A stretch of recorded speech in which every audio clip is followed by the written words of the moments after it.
Парақорлықты жою, жемқорлыққа қарсы мәдениет деңгейін қалыптастыру мемлекетіміздің даму жолындағы негізгі стратегиялардың бірі. Жыл басынан бері облысымызда бармақ басты көз қысты әрекеттерге қарсы 4,5 мыңнан астам іс-шара өткізіліпті. Мемлекеттік қызмет істері және сыбайлас жемқорлыққа қарсы іс-қимыл агенттігі төрағасының орынбасары Айгүл Шайымова өңірімізде жұмыс сапарымен болып атқарылған шаруаларды бағамдап көрді. Агенттік өкілі алдымен сыбайлас жемқорлықтан ада өңірлер жобасы аясында қолға алынған Ақмешіт адалдық алаңы атты кеңсеге аялдады. Республиканың 7 аймағында қолға алынған жоба тұрмыстық жемқорлықты нөлдік көрсеткіш деңгейіне теңестіруге бағытталған. Іс-сапарымның мақсаты өте маңызды.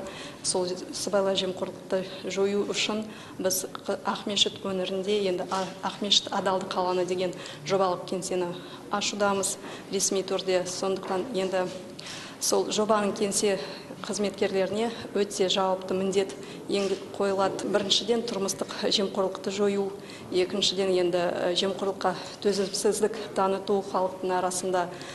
Сол барлық мақсаттарға қол жету үшін енді ол өте жауапты жұмыс. Қазіргі кезде енді жақсы басталып жатыр. Жоспарында тұрған үлкен басты мәселе елбасымыздың жолдауында орын алған сыбайлас жемқорлықтан ада өңірлер жобасын жүзеге асыру. Бірінші кезекте енді әрине агенттіктің басты мақсаты бұл бәсекеге қабілетті, білімді ұлттық кадрлардың потенциалын дайындау. Келесі жылдың ең үлкен басты мақсаттарының бірі мынау тұрмыстық коррупцияның барынша жою.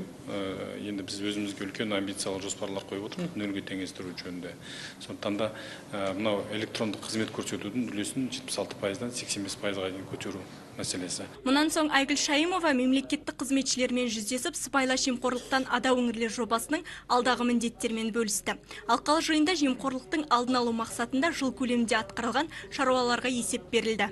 Қазақстан Республикасының сыбайлас жемқорлыққа қарсы іс-қимыл заңнамаларын түсіндіру бағытында осы жылдың 11 айында 44.500-ден астам облыста шара өткізілген екен. Бұл өткен жылмен салыстырғанда 3 есеге артып отыр. Биылғы жылдың сәуір айынан бастап облыстағы 3 жоғары оқу орны мен 26 колледж студенттерін қамтитын саналы ұрпақ жарқын болашақ жобасы жүргізіле бастады. Жаһанның жағасына жармасқан жемқорлықты жою тәрбиенің тал бесігінен бастау алады.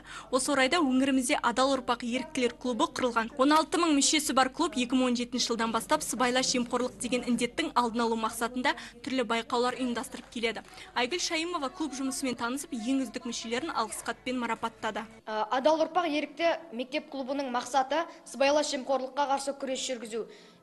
Және ол күресті басқа да достарымызбен бөлісу. Ерікті мүшелермен тұжырымдамаға сәйкес сыбайлас жемқорлыққа қарсы мәдениет, сыбайлас жемқорлыққа қарсы білім және сыбайлас жемқорлыққа қарсы ақпарат пен шығармашылық бағыт секциялар бойынша жұмыстар жасалады. Және сонымен қатар облыстық, аудандық төрағалар мен жетекшілер бірлескен түрде жұмыс жасауға дайын. Қазіргі таңда штабтың қорына 500-ден жуық материалдар жинақталып отыр. Агенттік өкілі жұмыс сапары кезінде жоғарғы медициналық колледжіне табан тіреп, студенттерге қызмет көрсету орталығының жұмысын көрді.